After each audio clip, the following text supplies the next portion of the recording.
స్వీకరించడానికి మనము ప్రార్థన చేస్తాం.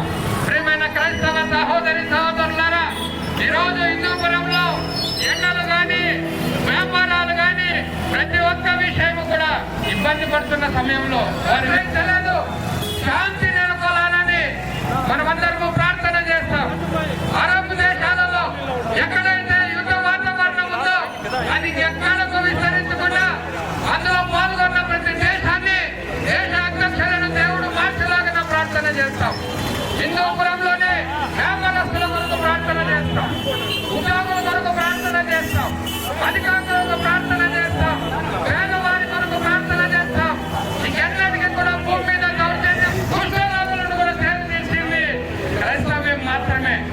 స్కూళ్లలో ఇంగ్లీష్ మీడియం చదివించి ఈ రోజు ప్రపంచవ్యాప్తంగా భారతీయులు అత్యున్నత స్థానాల్లో ఉన్నారంటే అది కేవలం క్రైస్తవులు స్థాపించిన విద్యా సంస్థలని చేరుకున్నారు. అయితే గమనించండి, రాజ్యాంగం మనల్ని ఇబ్బంది పెట్టలేదు, అధికారులు మనల్ని ఇబ్బంది పెట్టలేదు, జడ్జీలు మనల్ని ఇబ్బంది పెట్టలేదు. కానీ ఒకే ఒక ఇబ్బంది ఏంటంటే మత ఛాందసవాదులు మాత్రమే ఇబ్బంది పెడుతూ క్రైస్తవ్యం మీద దాడి చేస్తున్నారు. క్రైస్తవ్యం హాస్పిటల్స్ కట్టింది, క్రైస్తవ్యం విద్యా సంస్థలను కట్టింది, క్రైస్తవ్యం కల్చర్ను నేర్పించింది, అదేవిధంగా క్రైస్తవ్యం సివిలైజేషన్ నేర్పించింది. అంతేకాక ఇన్ఫ్రాస్ట్రక్చర్ ఫెసిలిటీస్ కూడా రాజ్యాంగం అందరినీ ప్రేమించే విధంగా డాక్టర్ బాబా సాహెబ్ అంబేద్కర్ చేత వ్రాయబడి సర్వ హక్కులు సర్వ ప్రజలకి ఇవ్వబడ్డాయి. ప్రత్యేకించి మత స్వేచ్ఛను మనకు రాజ్యాంగం ఎప్పుడో ఇచ్చింది. అయితే కొన్ని చట్టాలు కావచ్చు, దొడ్డిదారిన వచ్చిన కొన్ని ఆర్డర్స్ కావచ్చు, క్రైస్తవులలో గందరగోళాన్ని సృష్టించింది. ప్రేమను తెలుసుకొని ప్రజలందరూ తామంటకు తామే అని ప్రతి ఒక్కరు కూడా సంతోషంగా ఉండాలని, నిన్ను వల్లే నీ పొరుగు వాడిని ప్రేమించుకునే ఆజ్ఞను మనకు వదిలిపెట్టిపోయారు.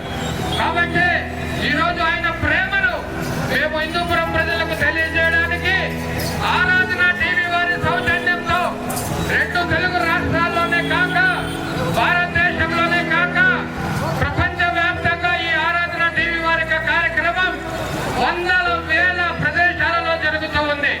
హిందూపురంలో సిఐడిజి మిషన్ కాంపౌండ్ వారు నిర్వహిస్తున్న ఈ కార్యక్రమానికి హిందూపూర్ పాస్టర్ ఫెలోషిప్లు, హిందూపూర్ పాలస్ ఫెలోషిప్, అదేవిధంగా పాస్టర్స్ యొక్క లీడర్స్ అసోసియేషన్ ఉన్న united pastors and Christian leaders 2 కూడా మద్దతు ఇస్తూ ఈ కార్యక్రమంలో పాల్గొన్నారు.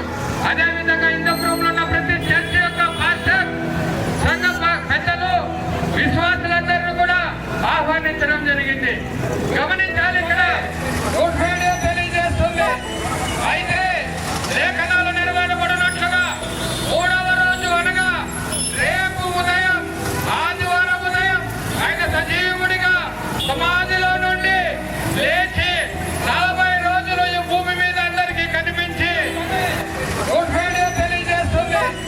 అయితే లేఖనాలు నెరవేరబడినట్లుగా 3వ రోజు అనగా రేపు ఉదయం ఆదివారం ఉదయం ఆయన సజీవుడిగా సమాధిలో నుండి లేచి 40 రోజులు ఈ భూమి మీద అందరికీ కనిపించి, దాని సత్యం ఏమిటంటే ఏ కలంకము లేని యేసు క్రీస్తు ప్రభుల వారు కన్య మరియ గర్భమందు జన్మించి పాపము లేకుండా జీవించి ఆయన పాపి కాదని నిరూపించుకున్న తర్వాత సువార్తను ప్రారంభించి 33.5 సంవత్సరాలు భూమి మీద జీవించాడు. ఎన్నో అద్భుత కార్యాలు చేశారు, ఎన్నో సూచక క్రియలు చేశారు.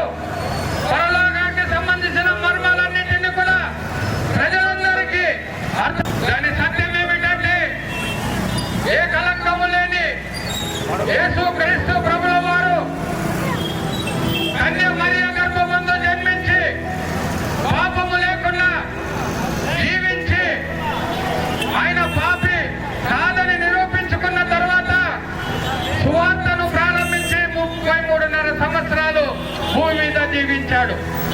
ఎన్నో అద్భుత